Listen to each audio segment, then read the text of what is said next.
Salvete.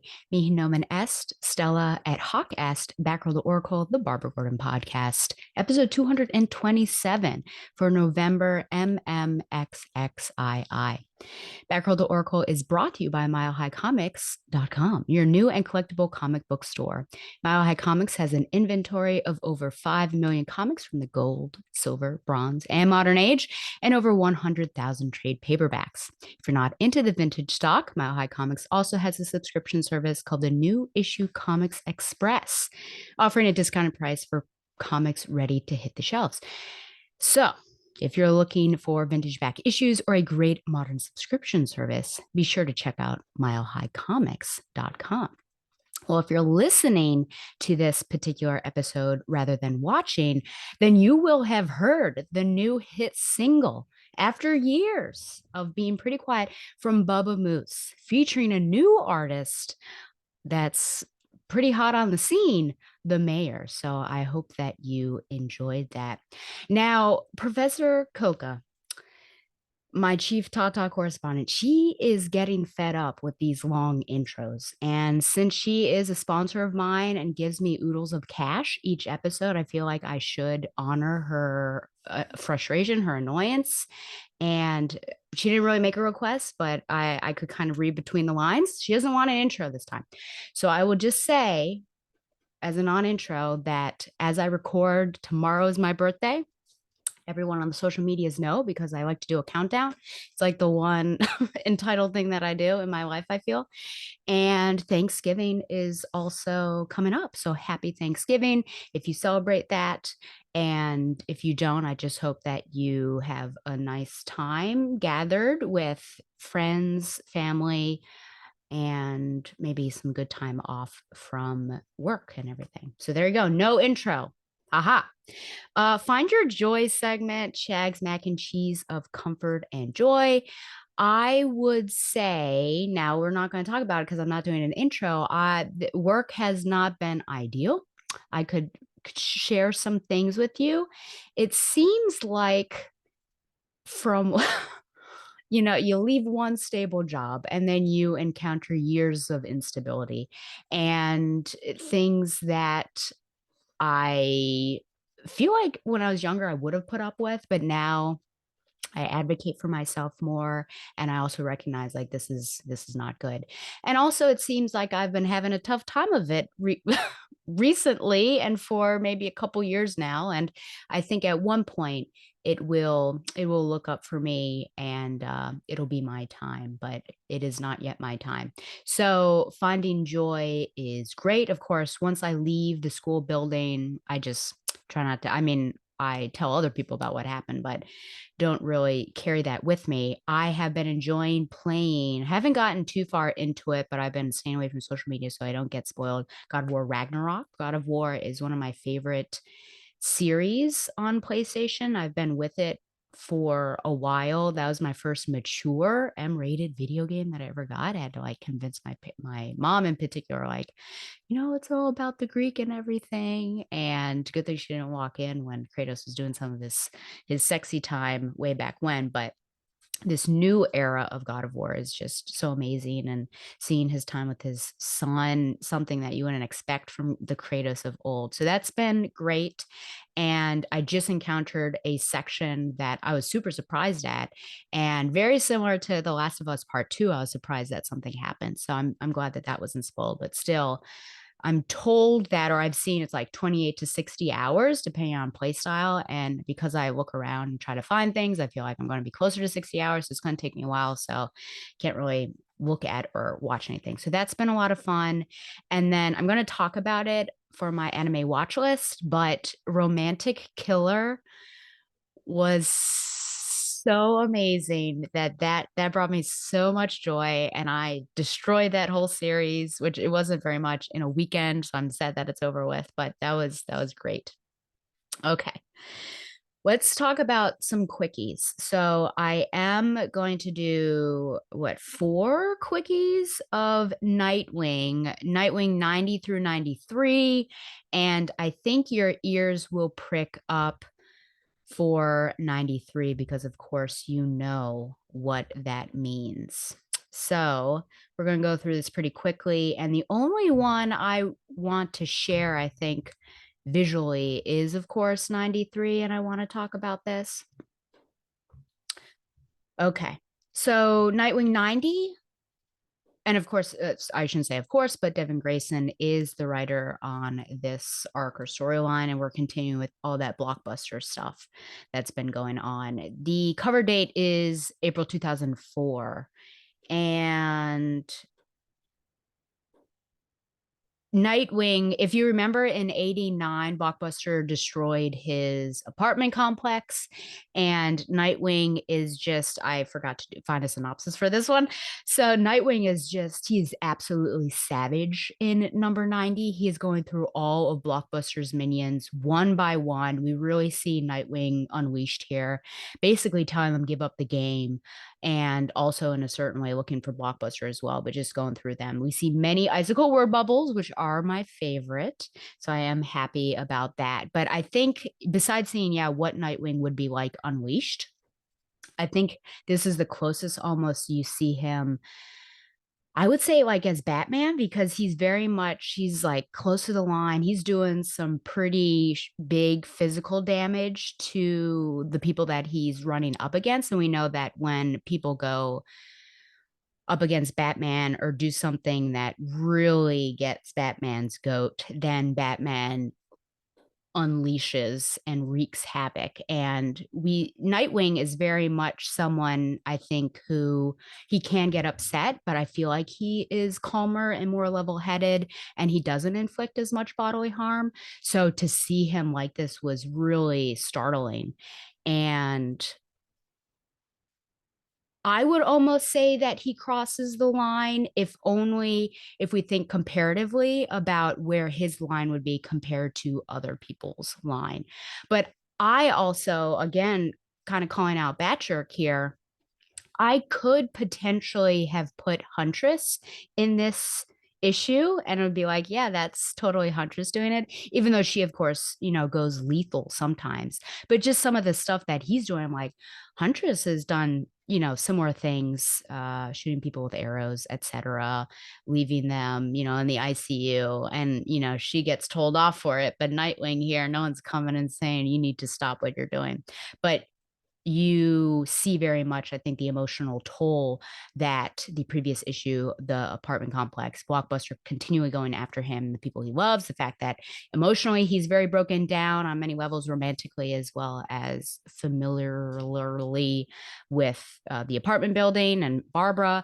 So it makes sense, and we just see what happens when he reaches his limit. Nightwing 91, subtitle Rekindle. May 2004 is the cover date. Blockbuster has thrown every assassin and cutthroat he could at Nightwing. Now he's bringing in his biggest gun, Shriek. The gloves are off for the big rematch between hero and villain. I found it very interesting that Nightwing, if Josh were on here, he would have said homeless cop, that Nightwing is homeless at one point and actually sleeping under newspapers. I mean, I shouldn't say at one point. Well, at one point he's sleeping under newspapers, but he is homeless. And so it's interesting that he could have found other places to go. He did stay with Barbara that one time, but remember, she said maybe it was a mistake. So he knows he can't go back there. Not seeking comfort or a place to stay from Batman is interesting. And Alfred calls him, I think right before, if I recall correctly, Alfred's talking with him and is like, do you have some place to go? And he's like, I'll figure it out. I think it again is just speaking to where he is psychologically, and that he's not in the mind space to be with anyone at this point in time. So is he looking for comfort, or is he just on this mission to take care of it? And is he going to find a place to rest his head and have people taking care of him, or is he just going to get the bare minimum rest so they can take care of himself in order to take care of other people? And that's, again, very similar to Batman, I think, where Batman has learned the limits that his body can take, and pushes himself to that point. He knows he needs to sleep at some point, so he'll put in his whatever 5 hours, maybe at the very least, or maybe at the very most, and then get back to it. And I think, yeah, Nightwing, that's all he needs is like, well, here's a fire escape. Let me put some newspapers over me, and then take a nap, and then I'm back to it.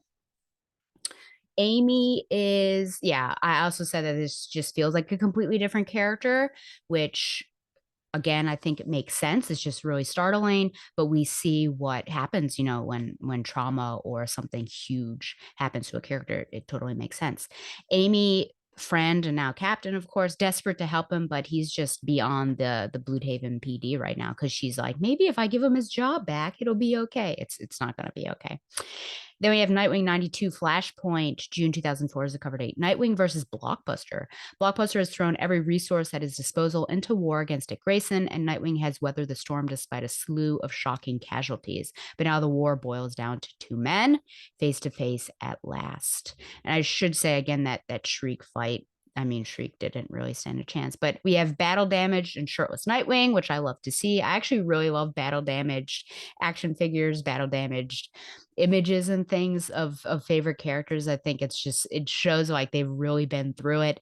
I recently finished Crash Bandicoot 4, which is a really difficult game, and after beating it, there's like a battle damaged Crash Bandicoot. He's got like a black eye. One of his arms, I think, was in a cast, which was pretty fun. Tarantula, I think, is Donovan's favorite word, a hypocrite, with what she's saying, blaming Nightwing for the deaths of the people in his apartment building, particularly John Law, because that's really all that she cares about, since she was doing stuff for Blockbuster. So, I mean, where she doesn't have a moral or ethical leg to stand on, and that's like ridiculous that she's like, how dare you did this? I'm like, you broke Babs and Dick up.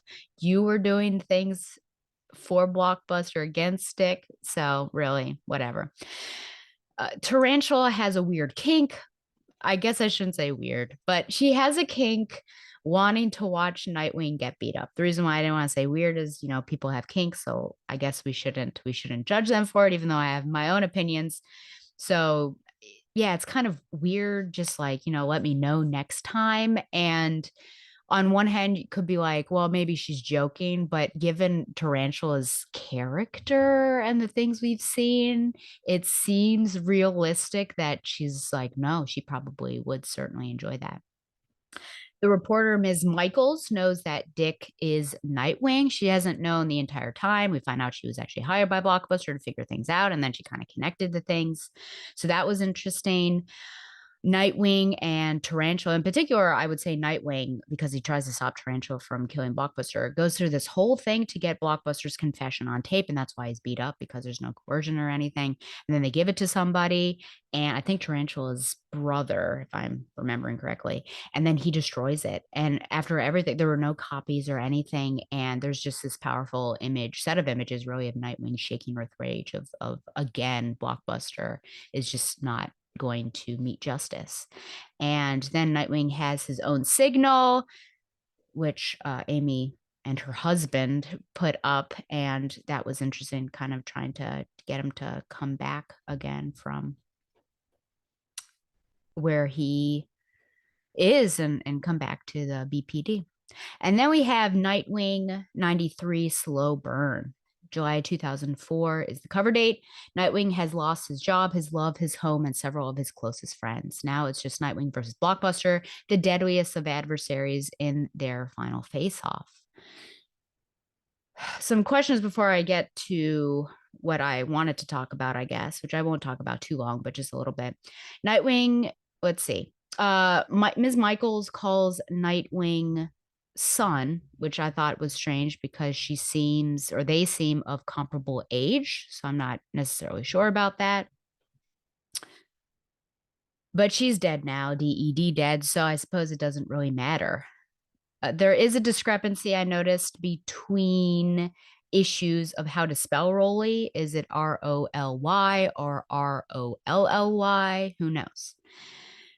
This scene that I've put up here is really interesting. I said, whoa. Nightwing allows. So, Tarantula wanted to kill Blockbuster originally. in the previous issue, and he said no, there's another way. That way didn't work out, and so now he's just fed up, and he realizes, yeah, it's never going to stop. It's never going to go away. And he walks away and allows Nightwing to, or sorry, and allows Tarantula to kill Blockbuster. And I'm sure there may have been blood splatter, but I don't know how much actually got on his hands. But the fact that there's that image at the bottom there are a lot of great images, I think, in this whole arc, and in particular in this episode that I'm talking about, these issues, but just him looking down at his hands in sort of a Lady Macbeth sort of way of like, what have I done? I wondered, is this the same or worse as when he quote unquote killed Joker? Because he went too far there. And he was the agent of that killing. And here he allows it. His inaction allows that killing. And he's involved, though he isn't necessarily the agent. And I think figuratively, there certainly is blood on his hand. Now, one could say that this is worse, if only because it seems like Blockbuster is really DED dead. And we know that Joker ended up not coming back. I can't, that was like a year ago, wasn't it, that I covered that, or a couple of years ago?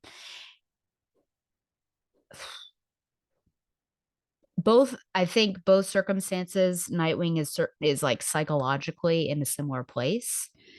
This he seems maybe farther gone than the other one, just with everything that has happened. Yeah, job, love, home, friends.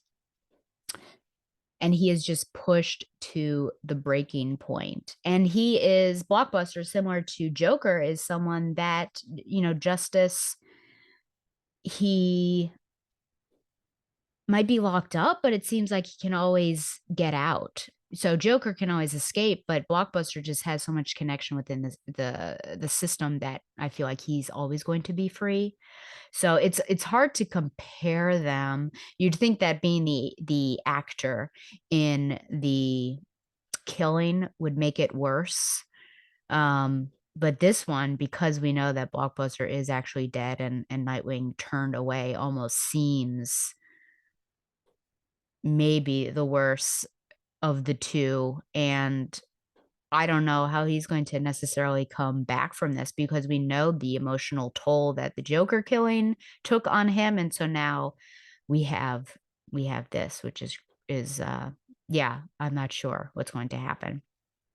I did ask, perhaps I've upset her, but I have not received any responses from Devin Grayson. But I did ask again about Nightfall. Is this Nightwing's Nightfall? It seems like it is. And the comparison between this and Joker's Laugh's Laugh, or Joker's Last Laugh. And I also asked her about the rape, which we know earlier on when I had tweeted to her, she did say that she regrets this thing and she's learned more from it. So he comes up and he's apologizing to Bruce, of course, because what he has done and the line that he has crossed, allowing Tarantula there. So, so Tarantula, it's interesting that Nightwing says, I failed you, um, which could be a connection. And oh, well, she does say, talk to me. But I guess he failed Tarantula in that at the beginning, when they were first introduced to each other, he was trying to take her under his wing. And so now he's just allowed her to kill. I mean, I guess he's failed Tarantula, he's failed himself, he's failed Batman, but he certainly was in a really, really bad position. And not many people are like Batman in that they're like strong enough to like see all this bad stuff happening and walk away. So I think there is a difference perhaps in maturity. Um, and Nightwing, I think his heart is shaped differently than Batman's. That the emotional connection, I think, was just too hard to sever. Whereas Batman can kind of disassociate and be like, "All these bad things happen to people I love, but the mission, the mission, the mission." And so I think it's just harder for Nightwing to disassociate in that way. But anyways, it's getting increasingly uncomfortable. Certainly, he does say, "Don't touch me. I'm dot dot dot dot dot, a poisonous, numb. I killed him. We killed him." And she says, "No, I." So she straddles him, removes her hair clip. I guess so it's sexier. I don't even know. And as you can see, straddles him here with that. And yeah, that's good. That's right. And we're free now. He can't hurt us anymore. So very, that's interesting. It's never going to stop. Never. So he's repeating what he had said before. So first of all, art wise, the red border is similar to the red border we had back here. The red border around the rape scene is very similar to the red border we have around Blockbuster getting killed. So that is already a bad association. The fact that murder is associated with this sexual act. Okay. So if you had a question about whether this is rape or not, I think that border sort of clears it up. That he does say, "Don't touch me." Don't touch me. I'm poisonous, numb, dot, dot, dot, dot, dot. It's, ooh, okay. Word wise, I don't want to get myself into trouble here. It's interesting what he says. The don't, I think, in general, would be like, okay. But then don't touch me, I'm poisonous, numb. And I'm thinking about other where like, I'm bad. You can only hurt me. And then there's like a kiss scene. And then I don't know that we necessarily like the other person, you're not. I don't know if we can necessarily associate, but the fact that he is traumatized. He is physically worn out, mentally worn out, emotionally worn out. And this woman is forcing him to have sex. I think it's pretty clear that it is assault and rape.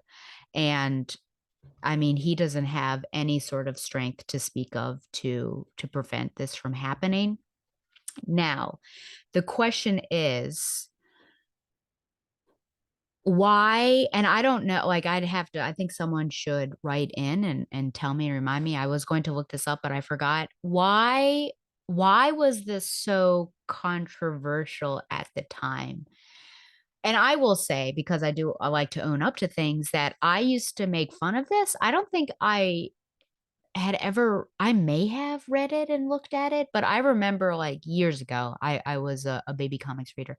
I used to joke, of Nightwing getting raped by Tarantula and really had no idea what the circumstances were, the context, who Tarantula was. I think I used to say it to Nightwing fans in my circle. I don't know why I thought that would be funny. I think it was like a trolling, but it was just wildly inappropriate. And I very much regret doing it, but it happened. And so now I'm owning up to it. So I knew it was coming and I was interested to see how this would play. I don't find this controversial, with the exception, of course, of rape being bad and controversial. But just like, why would people be really, really upset that this is happening? And I think that it makes sense given Tarantula's character. This is not out of left field for what Tarantula has been doing. If this was just like randomly, let's take Tarantula and have her do this bad thing to a beloved character, then I'd be like, yeah, there was no lead into that. But no, she's been doing stuff similar to this, not to this degree, the entire time, every time that we see her. So it makes sense character wise for her. And we see female characters get raped all the time.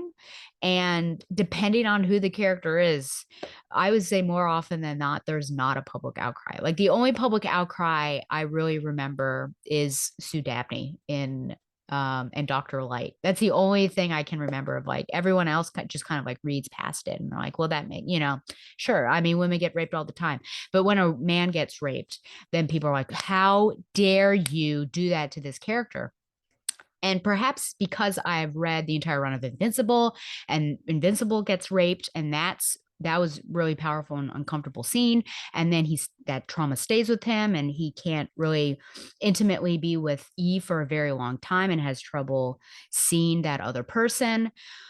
I thought that was done really well. And so why not have that, happen to, I mean, a male character. I think people are just really uncomfortable with male characters getting raped, and men do get raped in real life. So I feel like if you're going to do it constantly to women, then maybe you should show that there is a flip side to it, and that your masculinity is not going to save you from an attacker or an aggressor. Now, I will say that if this is it and this is all we see, then there is a problem, because 94 on should be dealing with this trauma.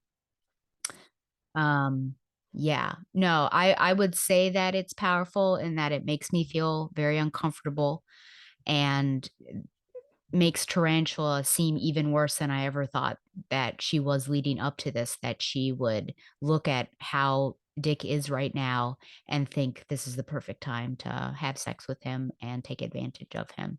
And she, I think for her part, does not think that she's raping him. I think that she is very much hypersexual, and violence and this situation in general just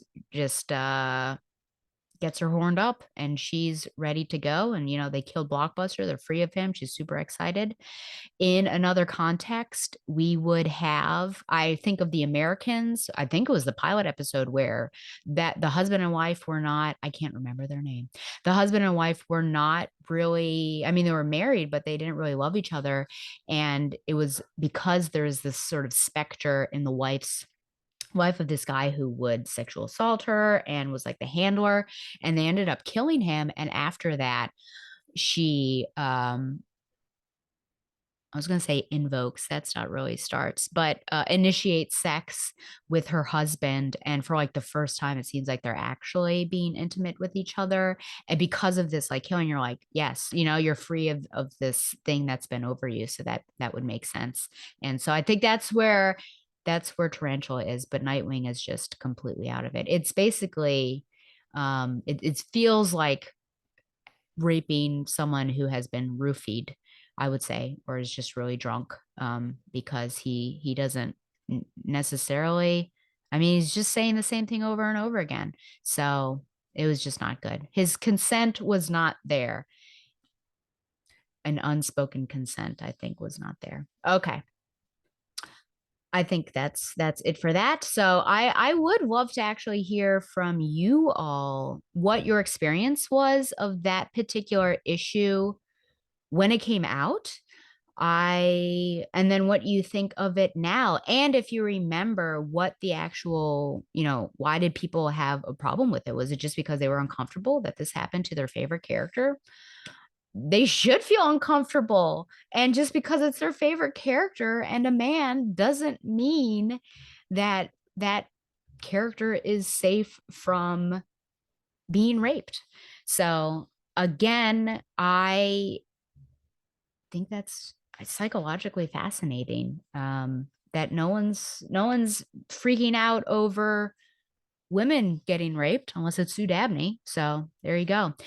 I recommend reading The Power by Naomi Alderman, because there are, I don't want to say several, there's one that I probably won't ever forget, but there are rape scenes in there of women raping men.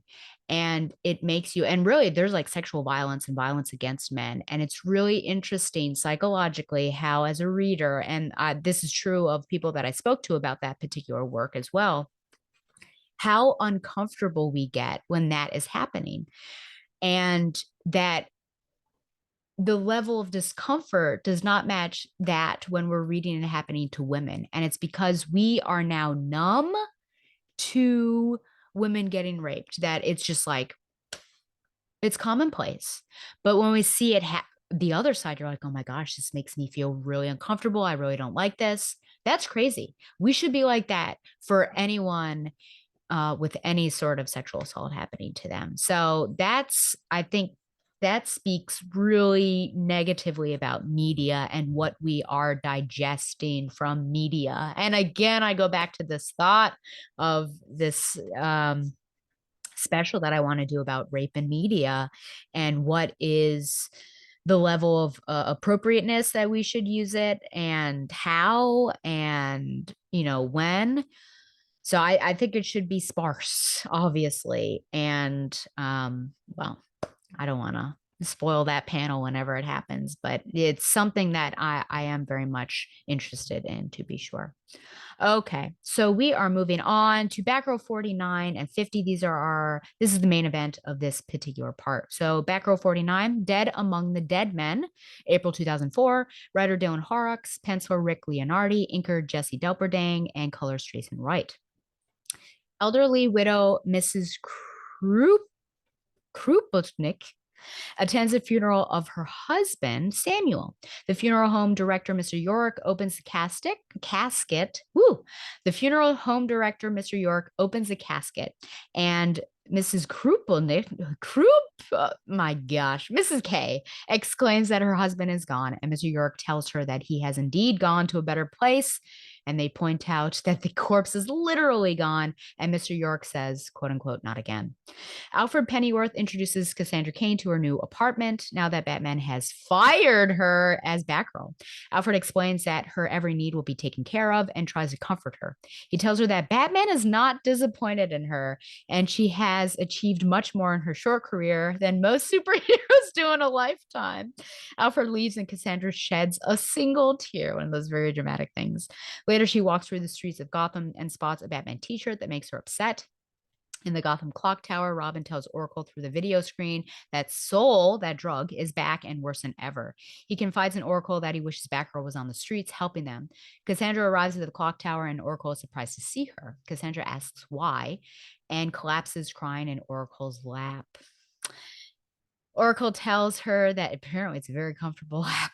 Oracle tells her that there's so much more to life than being Batgirl, and she's free to experience that now.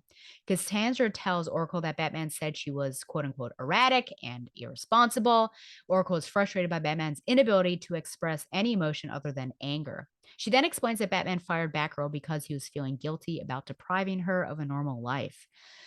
Oracle tells Cassandra that Batman just wants her to be happy, and Cassandra insists that she was happy. Oracle insists that Cassandra is not happy and offers to do anything she can to help.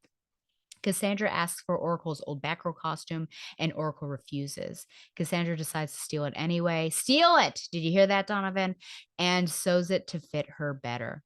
Robin struggles with a riot of soul junkies that he cannot contain. Batman is not responding to communication, and Oracle cannot find backup to help him. Robin is knocked down for a second. When he gets up, every rioter has been knocked out. Batman arrives and recognizes this move as the falling leaf, a nerve pinch invented in the 16th century by Chinese monks. By the time the rioters wake up, the drug will have left their system. Batman tells Robin that he only knows two people who can use the falling leaf, David Kane and Cassandra. Batgirl learns about the corpse thefts and finds a truck full of stolen dead bodies. This leads her back to the Lost Girls in Gotham Cemetery, the female street gang who are distributing Soul. It is revealed that the scientist applying the Lost Girls is Dr. Death. Dr. Death requires fresh human cadavers to make Soul because he uses a neural extract. Batgirl is hiding in the pile of bodies they use, and she jumps out to attack the Lost Girls. The metahuman Hope kicks her down and intends to kill her for the pile, but Batman arrives and knocks out Hope, looking very disappointed in Batgirl. She's about to get fired again.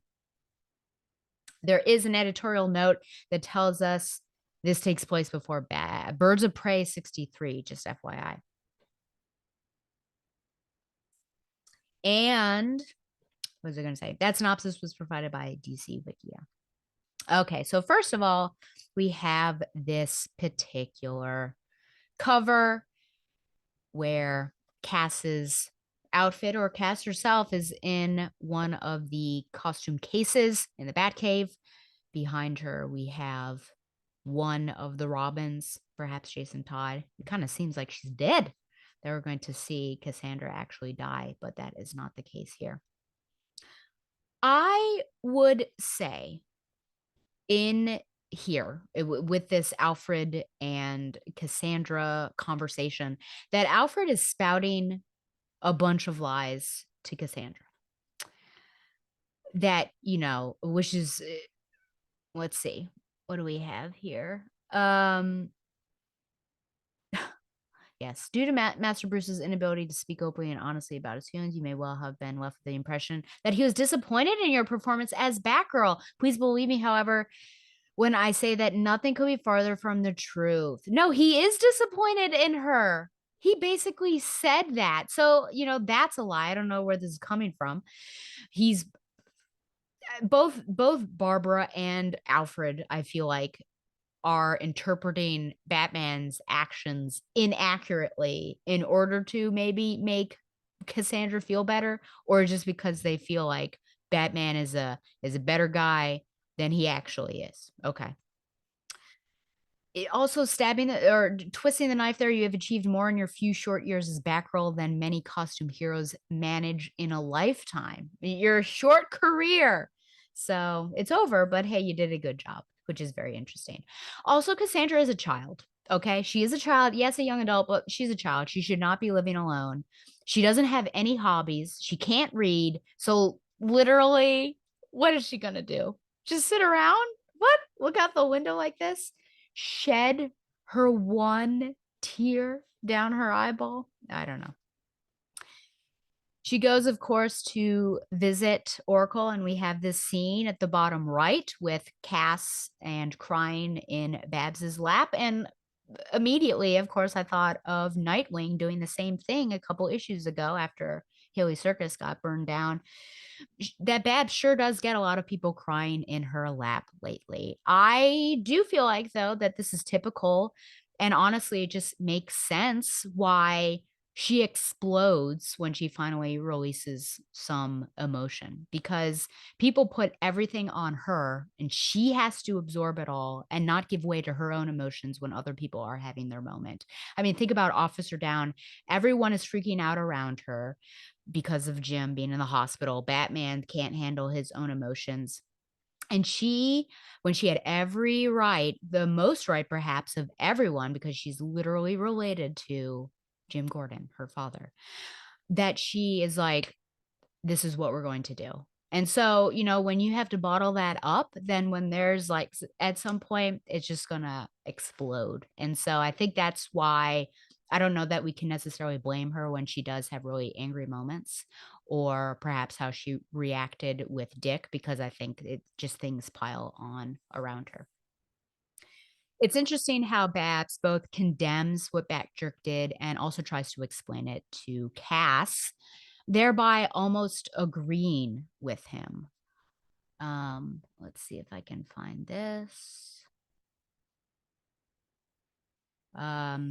He said I was erratic and irresponsible. He said I was jeopardizing the mission.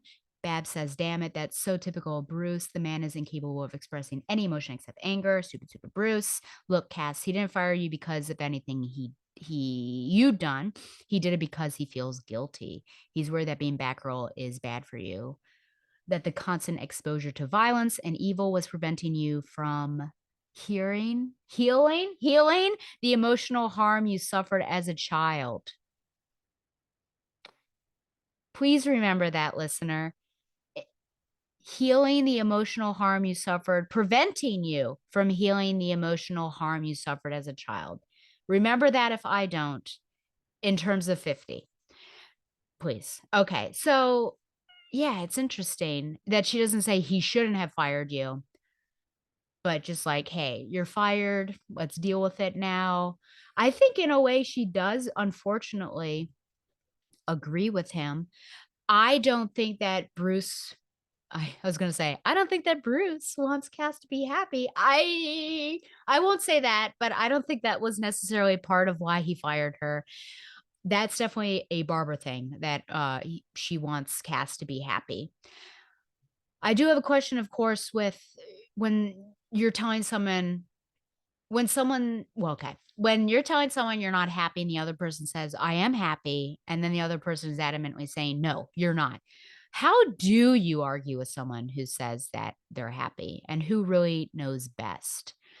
So she but Babs does say, "We've all noticed a change in you the last few months. I don't know what it's about because you won't talk to me, but you have not been happy." And yeah, it's interesting. I mean, I had a conversation several years ago with someone who described me as, not really showing joy. And I thought, what? Where's this coming from? What do you mean? And then that, sort of sent me into a spiral of like, what am I doing wrong kind of thing. So I just don't, if Cass is happy, does Cass know what happy means? But if she feels like she's happy, then how can someone else tell her that she's not? And we see this, I think, in many forms and versions of media where, I was about to say a drug addict. So let's go to extreme examples because that's going to happen in 50 as well. But just, yeah, if someone's doing recreational drugs and another person spots this and like, this is toxic behavior, you're not happy, you're hiding from something like, no, this makes me happy. I mean, what are you going to do? Maybe, unfortunately, maybe it does. I don't know. I mean, yes, it is toxic and bad behavior and it's unhealthy and unsafe, but maybe that is the only time that they can experience. I don't know. Okay. I'm not condoning drug use, but I just don't know who is best, obviously. I do like this panel that is I almost wish that there weren't a square around it, but just Cass's face of Barbara saying, "I'll do anything to help you," which is interesting because you know what she is going to ask, anything but that. And even though the synopsis did say about the costume, she doesn't outright ask for the costume. I think it's more like, "Let me be Batgirl again." I do have a comment just that Cass is speaking really, really well. So this is just an inconsistency. I guess with practice, obviously, someone is going to speak better, but it just seems like from a change of writers, we have her struggling to speak to speaking pretty fluently. So not sure about that. Um, I do also think that this is very disrespectful, and I don't know how she was able to do this so quickly. Very disrespectful that she steals Barbara's costume without her consent. How dare you? I also wonder when Cass learned how to sew because sewing is not easy as someone who nearly sewed through my finger on an architecture project in A school because we had to use some fabric for one of my courses. It's not easy. And I was an adult who had a sort of normal upbringing. So I generally knew of sewing and had engaged with it in the past. But yeah, there's no way. Okay, moving on. This was it almost reminded me of Teenage Mutant Ninja Turtles, where some bad guys are taken care of and Robin doesn't know what just happened. But it's also interesting, I'll get back to this, that Cass did say Patrick would never know, and yet foolishly she uses a nerve pinch that only two people know, and Batman is not an idiot. So you did yourself dirty there, lady. So here's the outfit, which I assume is mostly gray, and even though it's nighttime, but it's gray and blue, I feel like, or they're just really trying to change it. But it's her classic outfit that she had worn a couple issues back. She sewed up the mask so that it's very similar to her older outfit, cut a hole, I feel like, in the back of the cowl for her ponytail. She has a ponytail, which is unusual. And yeah, I would say it's gray. It just looks like it. I think she changed up the bat as well. Oh, she sewed over that yellow so that it's more black, or the yellow is just an outline.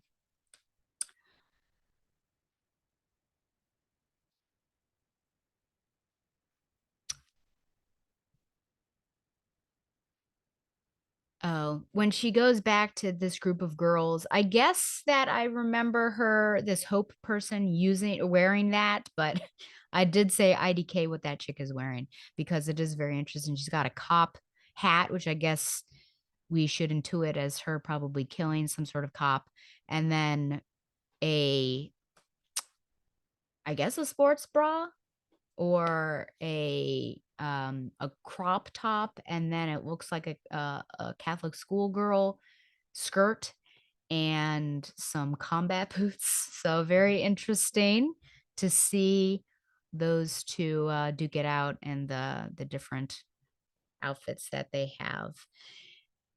I do suppose that it is appropriate that Dr. Death is the one in this particular story, since his appearance was tied to the beginning, I would say, of the Cass and Bruce breakdown with that whole storyline, and also traveling overseas and Black Wind and all of that. So here we have it almost, I guess, coming at the climax of this particular breakdown.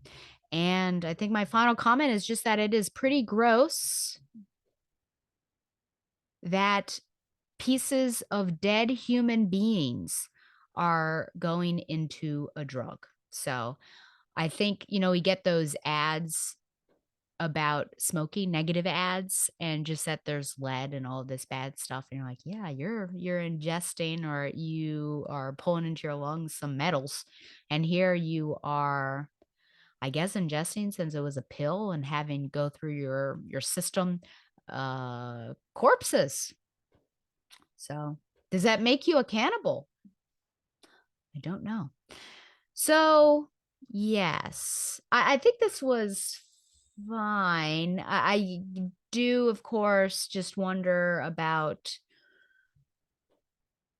people and what they're saying. I think that's my biggest grievance, is that they're both condoning what Bruce had done, and also saying he should have gone about it another way, in a way almost agreeing with them. But they're also saying things that I don't think actually Bruce was doing. So I think they're saying it to make themselves feel better. I think they're speaking more for themselves than Bruce. So really, I think we just need to hear from Bruce. But of course, she's going to do what she needs to do. And yeah, of course, she steals a costume. So Barbara should probably fire her and keep doing it, because I guess she feels like that makes her happy. So maybe it really does, if she is going to these lengths to go back to being Batgirl. I'm going to give this 7.5 out of 10 stolen costumes. Now, remember what I said, healing from the trauma growing up, right? That might not have been the direct, but that is what we're talking about. Okay, so then we get to Batgirl number 50. Here. Tough Love, April 2004 is the cover date. Writer Dylan Horrocks, penciler Rick Leonardi, inker Jesse Delberding, colorist Jason Wright. Again, the synopsis comes from DC Wikia. Cassandra Cain remembers life with her father, David Cain. During one afternoon, she tried to hug him for support, and he viciously slapped her. They engaged in their regular combat, and she battled him to the ground. She kissed her father on the cheek, and he kicked her in the stomach. Love, am I right? In the present, Batman is confronting Batgirl in Gotham Cemetery. Batman repeats that he told Batgirl to stand down, and this is her last chance to do as she's told. Batgirl refuses, and Batman says that he doesn't want to hurt her. Batgirl observes his body language, smiles, and tells him he is lying.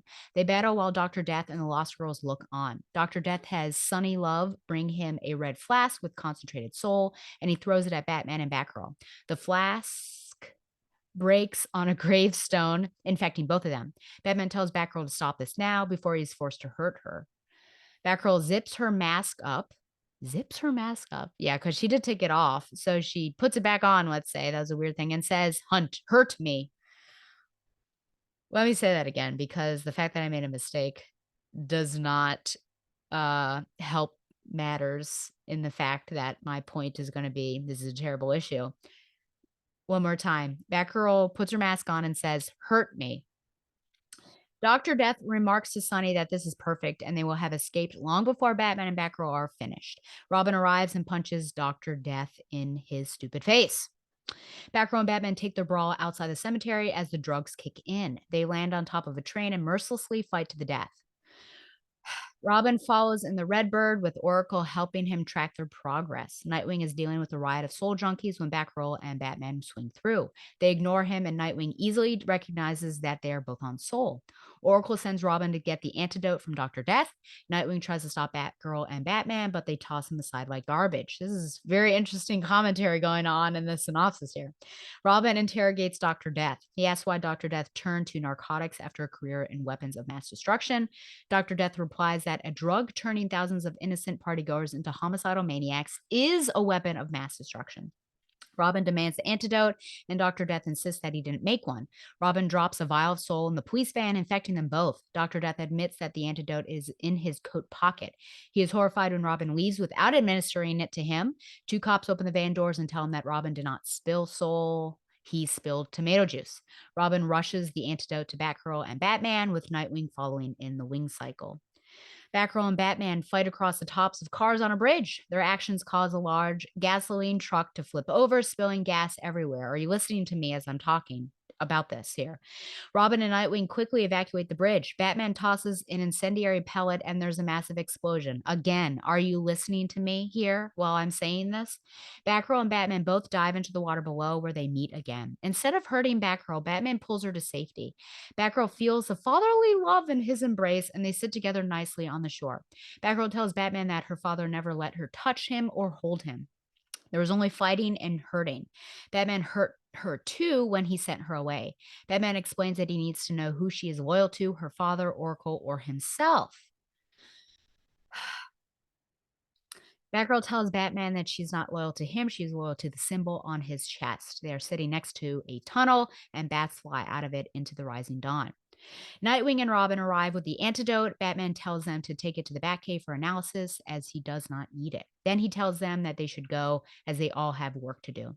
Later, Oracle asks him if he was faking the influence of drugs. Batman has a gas mask in his utility belt, and he should have known that Dr. Death would try something like that. Batman tells her that the drug influence was real, although not as effective as Dr. Death claimed. Oracle asks why he would ever put himself and Batgirl through something like that. Here we go. Are you listening? Are you listening? Batman tells her that Batgirl needed it, and he did it too. And he did too. Batman tells her that Batgirl needed it, and he did too. It was a therapy session for both of them, as Batgirl would not understand any other kind of therapy. He knew Batgirl needed to get things off her chest, and this was the only way to let her express those feelings. Oracle tells Batman that he is crazy. He responds, quote, so they say, but it works, end quote. Batgirl and Batman swing off together into the streets.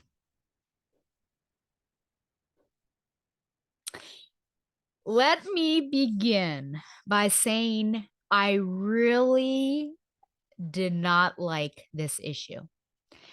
And after reading it, I can't understand why anyone would think that Batman is a good person, character, hero, father, anything. Now, I like to put on the guise of being overdramatic. I like to troll Donovan. And I want to assure you that this is not troll Stella. This is not over dramatic Stella or overly dramatic Stella for laughs, for kicks and giggles. I'm being authentic here. And I'll go through this. I also know that, of course, my opinion is not going to match up with other people's opinion. I will also be saying things that for cast fans to hear is going to be really upsetting and unsettling. And I do apologize for that, but I will explain where I'm getting what I am saying. So if you feel like you're going to be triggered, I guess, by me saying some upsetting things about Cassandra, then perhaps you should skip ahead maybe to the second part, because of course we just have listener emails after this. Okay. So the cover is safe to talk about, I think. Batgirl versus Batman. We have Dr. Death there in the background, almost in a negative image. Got some bats there as well. Batgirl, Batman's very large. She's almost Dark Knight Returns large. And she's kicking Batman. I don't know why he's not dead because his neck is snapped back like that, but there we go. So, and again, this is 50 exercise issue. 50 is pretty big. Was it worth it? I don't know. So clearly, this opening here is supposed to make us understand why Batman does what he does in this issue, but it does not make it right or good. I want to put that because we are associating then Batman to David Kane. And that's not a good association. Okay. We also, if we look at this imagery here of her somewhat on top of her father, kissing him. Okay, so we should recall this because we have that father-daughter association and everything. Like, yes, it's messed up. There's no sexual connotation here with this. She's just kind of looking for love. But also, I would say, looking at this image, and of course, she's a child in this, it looks like David Kane is on his belly. So also just remember that. And she's just jumping on top of him and kind of as a grimace and everything. Okay. So we're setting this up. So we should remember that this exists. And I do. I do. So I will, of course, reflect back on that. Okay. And this is very interesting. It was almost the last image in the previous issue, but he look at this hulking mass of a man just standing in front of Cass. I think that also sets a really poor tone. Obviously, it's perspective. She's not that tiny, but it looks, like Gandalf and a Hobbit here. But just how threatening that is, and it's just like this is not going to be very good at all. So this whole scene at the cemetery, and in particular, I guess I'll leave it right here, makes me really uncomfortable because to me, there seems to be a sexual undertone to it with this one. That this fight is role play and it is going to devolve into sex at any moment. Now, remember, I spoke about just people emotions, heightened situations gets people going in various ways. I think the brain and chemistry and thing works interestingly. So looking at this bottom image here, if they started having sex, I'd be like, well, that's how it was leading. Okay. Again, I did warn you that I'm going to say some really startling things, but I'm going to explain it all. Now, the opening scene is there to connect us with the fact, to connect for us, I should say, the fact that it is a father-daughter situation. Okay, so David, Cass, okay, we've got Batman, Cass, same situation. Now, I want to take a step back really quickly and talk about connotation versus denotation. And this comes at a good time because I just finished my last module in my literacy course, and it was semantics and syntax, which I do love grammar. And with semantics, we did in the reading, there was, of course, talk about connotation and denotation. So, listeners, you are intelligent, so you probably know this, but just let's talk about it. So, denotation comes when it comes to vocab specifically, so I'm going to be using it in a different context, but they are the direct definitions of the word that you would find in a dictionary. Okay. Connotation includes the emotional suggestions of a word. They are not literal. Normally, those emotional connections are very personal. So, my emotional connection to, say, rape is not going to be the same emotional connection that another girlfriend of mine might have or a guy friend of mine might have. Okay, so we all bring something personal to it. So if I transfer these definitions to the scene at hand, and not vocab. Okay, so I'm going to stretch it a bit. The denotation is that Bruce is using the language of violence to show love and have it be cathartic for both of them, but really more so for Cass, and really snap Cass out of this funk that she's been in. The connotation for me is the fact, or includes the fact, that we do know that there is role play like this where you're fighting and it turns into sex.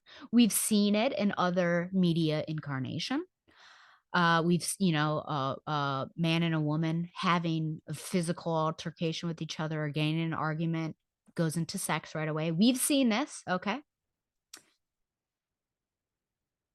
Cass is wearing Barbara's Batgirl outfit, which the design has slightly changed because, I guess Cass is talented sewing. But we know that that costume brings all the boys to the yard. We've seen that in the previous, what issue was that? I can't remember. That's just not my strong point. I never remember issue numbers unless they're like super duper important or emotionally connected to me. Donovan was on, if you recall. We know that this is true. Batgirl talks about, she felt very glamorous in it. Tim Drake ogles her. Okay, so we have that going in. Cass removes her mask right here, like mid pushing him down. I'm not sure necessarily why you would do that. Okay, she's leaning in for something. She is straddling him, okay, in an attempt to kiss him.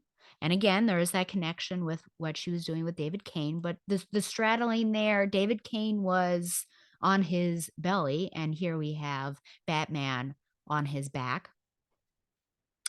There's always the Batman Batgirl romantic question from the outside. It depends on Barbara's origin story as to why she took on the cowl. We know that Bruce Timm, with some of the stuff that he had done with Barbara, that there was that question. Unfortunately, we saw something very similar to this played out in the Killing Joke animated film, did we not? Now, of course, I've never seen it, but I've seen some of those stills that there is, I think they're sparring, straddling, and then all of a sudden she initiates sex with him. So the connotation of all of this, I've given you all of this reasoning, is that this is a sexualized scene and it makes me really uncomfortable. Okay. Why is Cass taking her mask off throughout the fight multiple times? This is not the only time that she takes her mask off. Is it just for kissing purposes? And she's older too. So it's not a child, it's a young adult. It just is like it seems really skeevy to me. Batman, we're moving on, so that's just that sort of thing. Is it here? Let's see. The first thing that he says is, "Please, Cassandra, I don't want to fight you."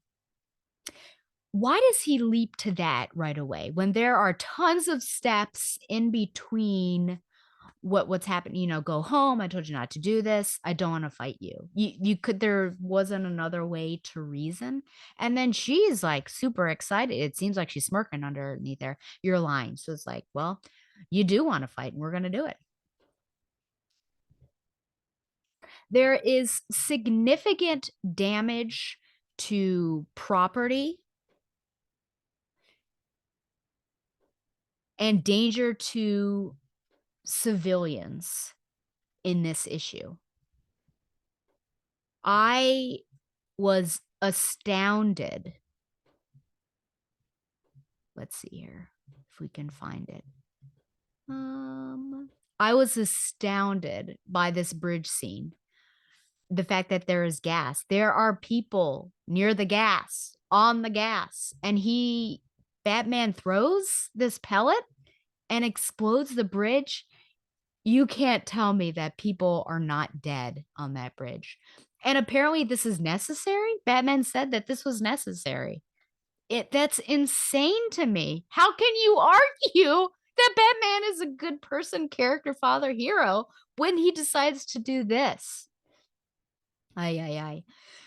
We find out that the duo is on Soul. So, when that happened, I thought, oh, maybe we can explain this. But Bruce knew all along. He knew that the Soul was probably going to happen. He knew they were going to be on it. He wasn't as affected. So, really, that it's like Soul didn't exist. He was going to do it no matter what.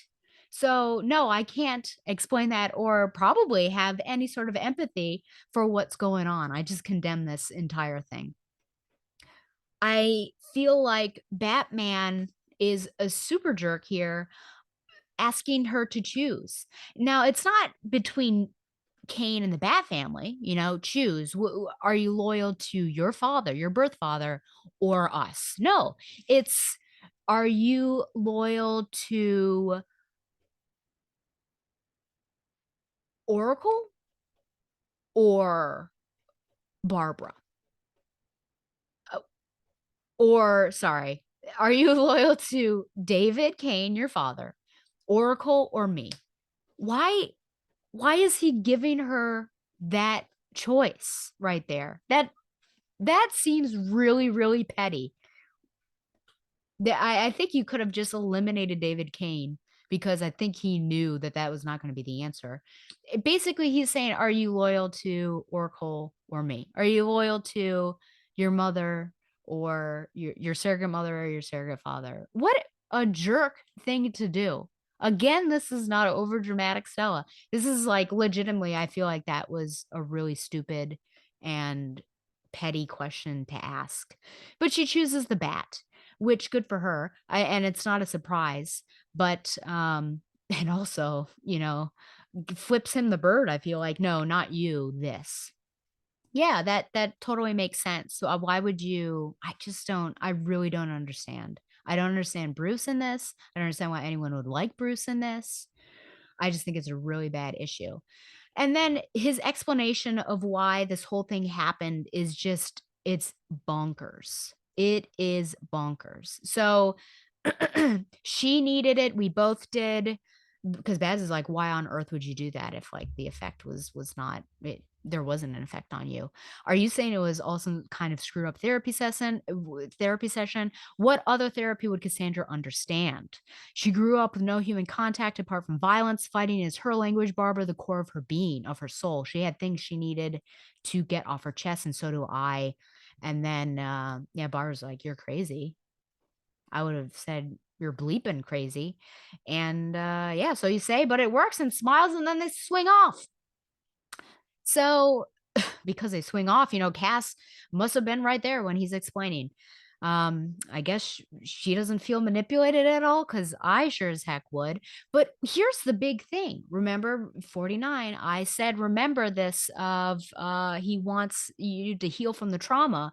Okay. So why would you lean in on someone's trauma in order to help them? How does that make sense? That's the only way they understand love and, the language, and so, yeah, I'm gonna beat her up, and she's going to, understand that I care about her. I mean, I feel like remember I said I was gonna make extreme examples, but, sexual assault for some people, if this is something that was happening in their family, even though it, like, feels wrong, they might also associate it with love because that might be the only thing that they are experiencing. Maybe the person is like very apart from them, but then when this is going on, then they feel like, well, this is not the best, but at least they're like choosing me. Would you lean in on that trauma and assault in order to speak her language? I don't think so. I think that this is really, really messed up. And I'm sure that people will defend this. I I unfortunately I'll listen to you defend it if you want to write in, but I don't know that I will necessarily I'll entertain it, right? But I don't know that I'll ever change my mind on this. And this is just very connotative, I suppose. I don't know what I thought when I first read this years ago, but as I've matured and seen things and learned new things, I feel like this is really messed up. And I think that there are just underlying layers to this that seems really inappropriate as well. I did not like it. I wouldn't care for, Batman. I'd be like, why should I like Batman after this with the things that he's doing here? I just don't know that you can explain it. I think that even that scene, like, yes, Barbara is right. Like, it's messed up. It's not you're crazy. Like, that was really monstrous of you to do. You should not have done that. She is in your care as a child. That's not the way that you're going to do it. No other therapy would work. Oh my gosh, is that what other people say when people are striking out on other stuff? Like, well, no other therapy will work. Might as well do something else. An alcoholic, AA is not working for them.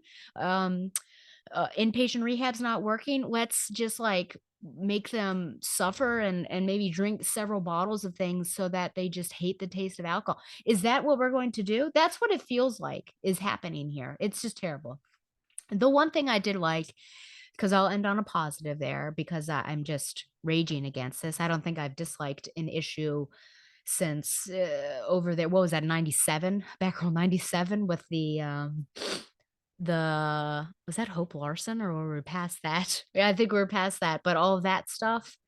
The only thing I liked is this thing with Robin and basically almost pulling a Batman trick of like, da, da, da, da, da, you're going to, oh, I dropped this vial and it was tomato juice. And that uh, is very psychosomatic. And Dr. Death's reaction to it, he's like, what does he say? I can feel my brain slipping already. Mindless rage is filling my, and they're like, oh my gosh, what's with this tomato juice? So that was like, I did enjoy that. I'm going to give this 1 out of 10. I'm not even going to say 1 out of 10 what's, because that's how serious I am about this. And I'm interested to see or hear any and all feedback about that. Again, yes, I read it and I know what that first part is supposed to say. If that first part was not in it, imagine what that cemetery scene would have been like out of context. Her straddling him, looking for a kiss, all of that stuff. Even the end part. So that is the only thing really keeping this issue from really like everyone, I think, having the same read. But in my defense, again, there's a lot of connotative similar connections, I guess, that I'm making that's coming into this. And I think that it's not unrealistic, the things that I am saying, to have that connotation. So obviously mine is going to be a different experience than other people. Okay, moving on. We've got listener emails. So, first, I'll start off with YouTube comments from the previous episode. See here, looking at these comments. So first of all, we have from Bagels After Midnight. It sounds like your friend Right Round, and he spelled it WRIGHT with a question mark. And Bagels After Midnight is Harry. He's got 3 different YouTube things. I think I already talked about this. He trolls me not once, but twice and 3 times sometimes. But anyways, it sounds like your friend Right Round had maybe pushed himself too much trying to prepare for a race after having taken 10 years off from physical activity. Indeed, this would have been the 10-year anniversary since the infamous 2012 Falmouth road race, where the conditions were so awful that many people he's spoken to have professed to never run again. But I can only speculate. And I think, if I'm correct, that was like, was that a 10K that he ran? I think with his sister's question mark, if I remember it. And I think it was in August and it was really hot. So that's what he's talking about there. And then he quotes me and says, and this goes out to you, Professor Coca Jr., end quote, and perhaps any other Sugi fans in the audience, and has an angry little emoticon there because, of course, that's him. I will say, though, that he confessed to me that he wasn't much at the time of speaking on this. So whenever 4 weeks ago, he said he hadn't been much of a Sugi fan because he hadn't even listened to her album. And I said, that's really bad because I'm not a Sugi fan. And I listened to her album twice to give like it a fair shake. So interesting. Donovan Morgan Grant, probably former beloved, because He's not going to be happy if he listens to this, though I did tell him not to. I love you returning to your hypocrisy by saying that Oracle definitely shares the same misgivings about Huntress that Batman does. Yes, I'm always here to help when hypocrisy is happening. And then on part 2, I wrote in so that I could remember, and I said, Stella, our podcasting brother Tom Pennerise brought up a good point. You forgot 3 hours and more because Maroney woke up and still heard them. So Tom, like out of context, I think, texted me 3 hours. I'm like, what are you talking about? And sent me an image of Nightwing. And I completely forgot about that when I was talking about them because remember they knocked boots, Nightwing and Batgirl, when Maroney was tied up. And 3 hours is mentioned. Oh, because Maroney was conked out. And so that's when they decided to have sex. But Maroney woke up and still heard them. So that means their sexual activities were going for 3+ hours. And I completely forgot about that. But it's super funny that Tom Panarese picked up on that and I didn't. And is that the only one? No. Bagels After Midnight returns and says, oh, he's so disrespectful. You wouldn't have stunk at Mario Tennis if you'd simply learned that only the receiver may receive. Oh, sorry, I laughed. So you didn't hear it. That only the receiving player may return the serve. So the context of that is we're doing doubles. And I guess I moved one of my characters and returned the serve. And it was the person closest to the net. And the game like stopped and had this warning message of only the receiving player may return the serve. And we were cracking up over that. And he took pictures. So there you go. And no bread.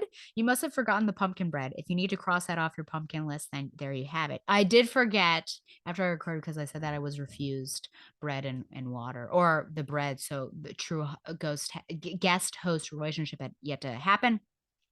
But I did get some pumpkin bread, I think, the second to last morning I was there. And then finally, as far as Peter Griffin goes, I must say Seth MacFarlane was nearly inescapable as a film student at an East Coast school in the early 2010s. People were talking about being extras on Ted 2, and my mother met someone involved in Family Guy at her place of work, and he reached out to me.